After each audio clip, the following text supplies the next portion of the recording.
अब हम द्रास से आगे जोजिला पास की तरफ बढ़ रहे हैं और यहाँ लैंडस्केप भी काफ़ी चेंज हो गया है।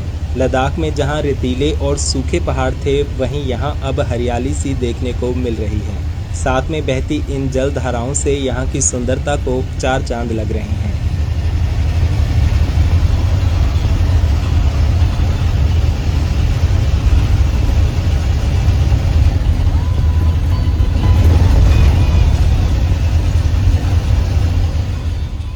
आगे फिर ये भेड़ों का झुंड आ गया। यहाँ इस घाटी में बहुत से भेड़ पालक अपनी भेड़ बकरियाँ लेकर आते हैं।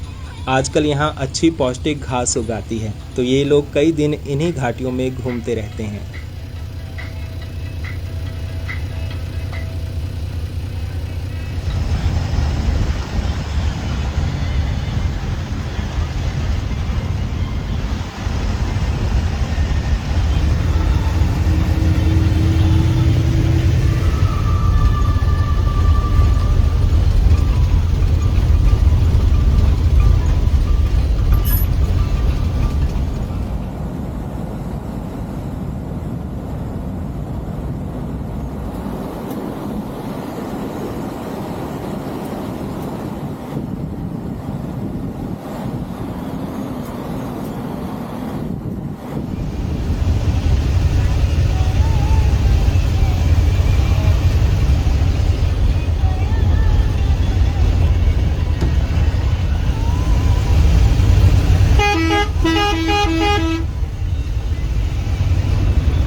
आगे फिर हम यहाँ लद्दाख पुलिस बैरियर पर आ गए। यहाँ पर रात को ट्रैफिक रोक दिया जाता है और सुबह अब 6 बजे के बाद ही आगे जाने दिया जाएगा।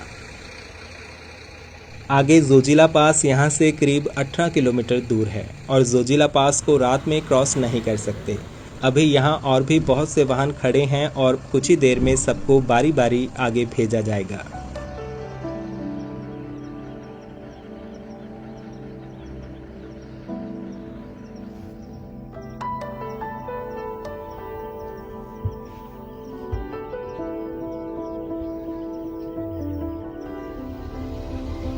करीब 6:15 बजे फिर यहाँ से आगे जाने की परमिशन मिल गई। सबसे पहले छोटी गाड़ियों और बसेस जैसे पैसेंजर व्हीकल्स को जाने दिया जाता है और इसके बाद फिर ट्रक्स को निकलने की अनुमति मिलेगी। श्रीनगर यहाँ से 120 किलोमीटर दूर है और श्रीनगर तक करीब 4 घंटे और लग जाएंगे।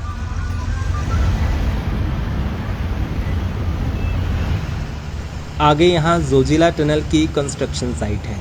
जोजिला पास के नीचे बीआरओ द्वारा टनल बनाई जा रही है और हाल ही में इसका फाइनल ब्रेक थ्रू भी पूरा हो चुका है।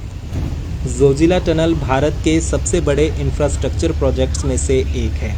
इसके तैयार हो जाने के बाद कश्मीर और लद्दाख के बीच साल भर रोड कनेक्टिविटी बनी रहेगी। साथ ही जोजिला पास पर जहां मौसम और सड़क की स्थिति को देखते हुए सफ़र करना पड़ता है, वहीं टनल बनने के बाद बालटाल से मीना मार्ग तक का ये सफ़र आसानी से 15 मिनट में पूरा किया जा सकेगा।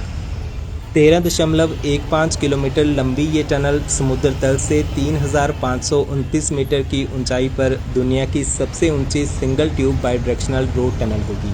फिलहाल इस प्रोजेक्ट को 2028 तक पूरा करने का लक्ष्य रखा गया है।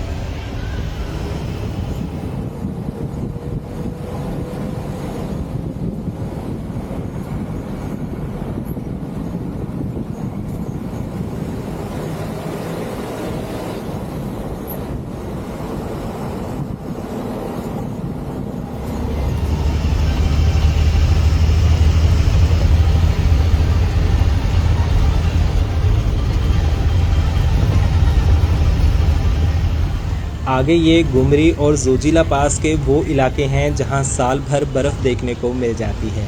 आजकल तो बर्फ़ कम है, लेकिन सर्दियों में यहाँ कई फीट बर्फ़ होती है, जिसकी वजह से ये सड़क साल के कई महीने बंद रहती है।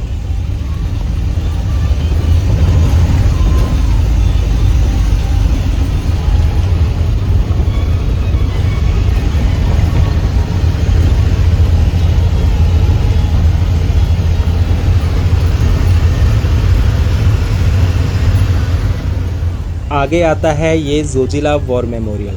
साल 1948 में भारत और पाकिस्तान के बीच हुए युद्ध के दौरान जोजिला पास एक महत्वपूर्ण मोर्चा था। उस वक्त पाकिस्तान ने द्रास, कारगिल और जोजिला क्षेत्र पर कब्जा कर लिया था, लेकिन भारतीय सेना यहां टैंक लेकर पहुंच गई और एक कठिन ऑपरेशन के बाद इस पूरे इलाके से दुश्मन को ख़त्म कर वापस अपने कंट्रोल में ले लिया गया।